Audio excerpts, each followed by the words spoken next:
was born in 1985, and I've had about 8 different bands from kindergarten to 2024. So let's look at the evolution or de-evolution of my musical taste from those time periods. In 1990, I was in kindergarten, and my absolute favorite artist of all time was the king of pop himself, Michael Jackson. Beat It, Bad, Black and White, all the songs by him that started with B just really did it for me back then. And yeah, Michael Jackson, king of pop. Being as young as I was, though, it didn't take long for another pop music presentation to overtake the king, to overthrow the kingdom, if you will. Suddenly, there were some new kids on the block, and literally the new kids on the block. In 1990, they were releasing their 4th ever record, and I had the dolls, which were essentially Ken dolls. Can we get them on the screen? And I had them. They were essentially Barbie dolls, you know, like Ken. But Donnie was my favorite with his gray jersey, and man, New Kids on the Block. Now, there's really an entire book which I'm writing about my evolution of what I've been listening to in my lifetime, as far as music and like how it started, how it's going, and how it's going to go. But I'll skip over that for this video, because this is just like the #1 band that just took that spot each time for me, right? And in the 90s, I was discovering alternative, punk, grunge, metal, rap, pop. I was simply soaking it all in. And basically, every musician that released a song, album, anything, a band that formed, anything in the 90s, I fell in love with them. I collected all the albums. It was just like the air that I breathed in the 90s. And it still is. Some of those albums obviously were disappointing when I listened to the full thing, but some of them, it made my relationship with the band stronger. And in 1997, I had my first #1 favorite rock band. And it's a little bit of a weird choice. It is Everclear. I discovered them, I was introduced to them with the song I Will Buy You a New Life. And Everclear are a band that sound happy, but they're telling the saddest stories with lyrics almost too sad to talk about here on YouTube. Children and wives being abused, beaten, abandoned, homelessness, drugs, divorce, loss. The darkness and the personal tragedy in Art Alakakis's voice really helped me through those really tough middle school years. And while they were overtaken by other bands, they continue to help me through my journey in life to this day. And you know, right now, like I said, on this day, I have a child of my own, and I swear I'm not gonna let him know all the pain I have known. Oh man. So the punk and alternative, they weren't battling in my head per se, but they were locked in arms in my brain. Most people got introduced to Blink-182 from All the Small Things, which was apparently ubiquitous.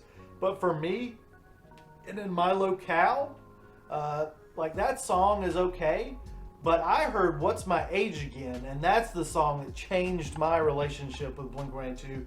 That was my introduction, and All the Small Things was just kind of in the background. But the secret vocals, please stay with me. Is it Windy or With Me? I think it's, I've always said Windy, but I think it's Please Stay With Me. But it's about Windy, and so is Windy Clear. This is sugary pop punk goodness, and it still holds up 26, 27 years. Gosh, how long has it been? Blink-182, they were my favorite band for a while, but with the alternating love that ran between punk and alternative, it was about to sway to the alternative side, the Canadian side of alternative. You can see that the breakthrough songs of these 90s bands are a passion of mine, and the next one is no different. Bare Naked Ladies were a household name in Canada, But 12-year-old me in America, we had never heard of them. And then it's been 1 week, took over the radio waves. My mom bought me the single, then the full album called Stunt, and oh my gosh. The fun singles of Bare Naked Ladies, it kind of gives them a bad rap because they aren't 1 week goofy all the time. In fact, a lot of what attracted to me to the Naked Ladies is their dark, twisted tales of heartbreak and complex themes. You know, the album Stunt has songs about alcohol abuse, World War II, post-traumatic stress syndrome, soured relationships, and even stoic songs about love conquering all. Then, you know, 1 week, it's that weird freestyle rap about a couple having fights on the carpet, and some people on Reddit or on the internet think it's about someone unaliving someone, but no, that's not it. Bare Naked Ladies and Everclear have something in common, and while I'm a fan that can indeed handle like Molly Hatchet levels of lineup changes, no original members left. That's what that means. Everclear and Bare Naked Ladies had lineup changes that somehow damaged the music to an extent that it's never been the same since these lineup changes. I'm picking my toes, picking my toes, picking my toes. Bare Naked Ladies, we're filming. Bare Naked Ladies and Everclear did manage to make good records after their personnel changes or breakups. But man, they really, those were the moments where they lost their number one spot with me. And I wish that wasn't the case because I know that bands change and people don't want to be in a band their entire life. But I love them so much. I wish that Everclear and Bare Naked Ladies stayed at the top of their game because wow, while they were up there, we just had so much good camaraderie.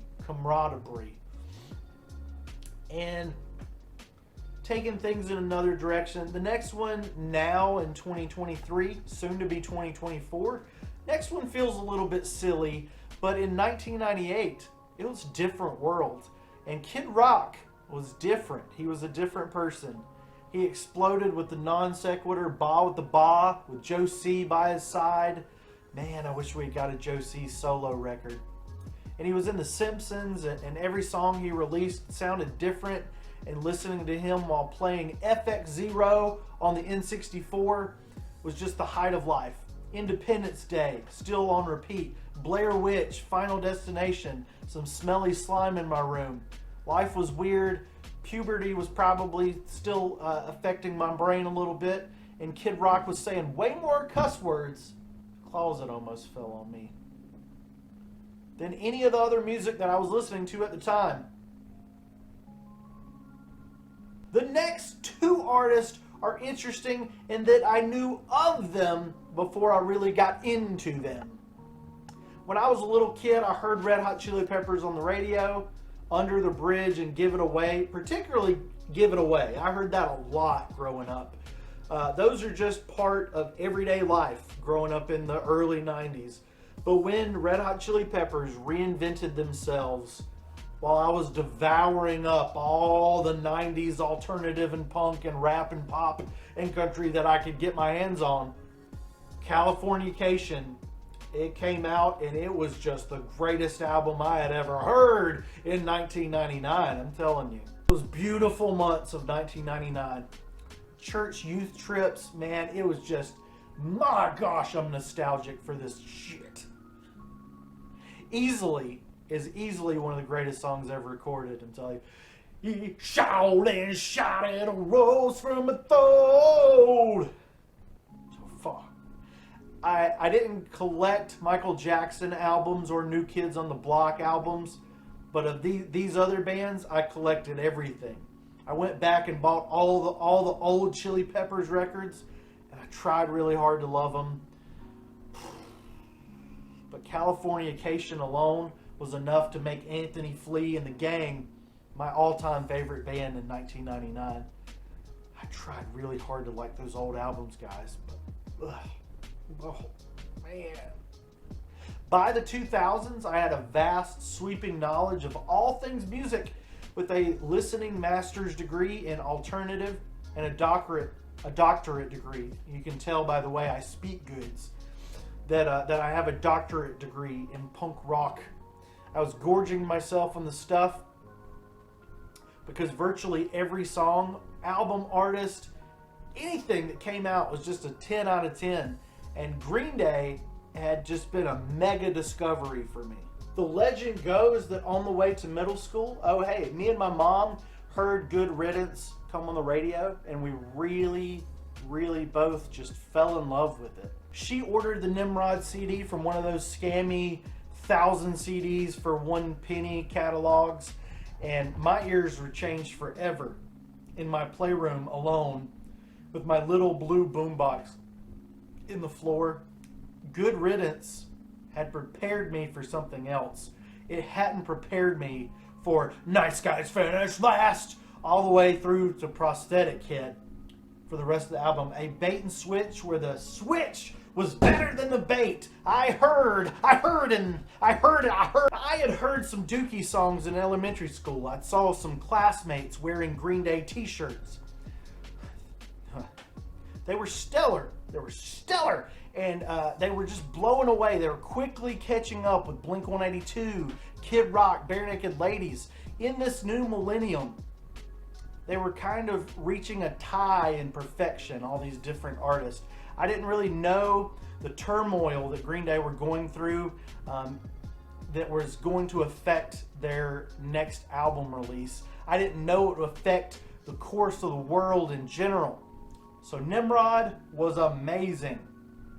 I went back and purchased what I could find of the earlier Green Day stuff, and that was pretty satisfying musically in the wait for Warning.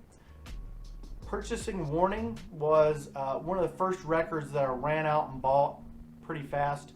Warning was the first of the 1, 2, 3 punch that would skyrocket Green Day in this list. It would skyrocket these punk rockers into my listening stratosphere and never look back. Green Day were kind of covering up the fact that they were struggling after Warning. It's one of my favorite albums of all time, but the rest of the world didn't feel that way. You guys didn't feel that way. Here comes the shock! The whammy. Warning came out, then International Super Hits, then Shenanigans. Nimrod, Warning, Super Hits, Shenanigans. I took Warning and Shenanigans on a family vacation, like a camping vacation, and the whole family fell in love with it. I think I burned a copy or made a cassette or something, and I took off Blood, Sex, and Booze because I was a little worried about my parents hearing about blood, sex, and booze. Can't be learning about blood when you're on a camping vacation. It was this blitzkrieg of Green Day releases that made me realize that whatever Green Day were doing, it couldn't be replicated by Kid Rock, or Everclear, or Blink-182, Red Hot Chili Peppers, the Bare Naked Ladies. Maybe New Kids on the Block or Michael Jackson could have blown my mind like this in the 1980s, but Green Day had something that none of these other artists had. They had a perfect track record. Literal record track record. Green Day were the perfect band for my brain. So in the year 2000 to 2002, Green Day took over as my favorite band. Their turmoils behind the scenes resolved. They wrote several albums worth of material in 2002, 3, and 4, and you should have seen me camped out of Best Buy to buy the deluxe book version of American Idiot, the standard CD edition of American Idiot. I even played the first copy, the standard copy of American Idiot. I played it to the point that I had to buy a third copy. And then I won one in a Green Day contest at a record store somehow. How far they fell! How far the other artist fell. That's what we're calling this section of the video. Now, I'm 38 years old, and Green Day have dominated my mental charts for the last 24 years.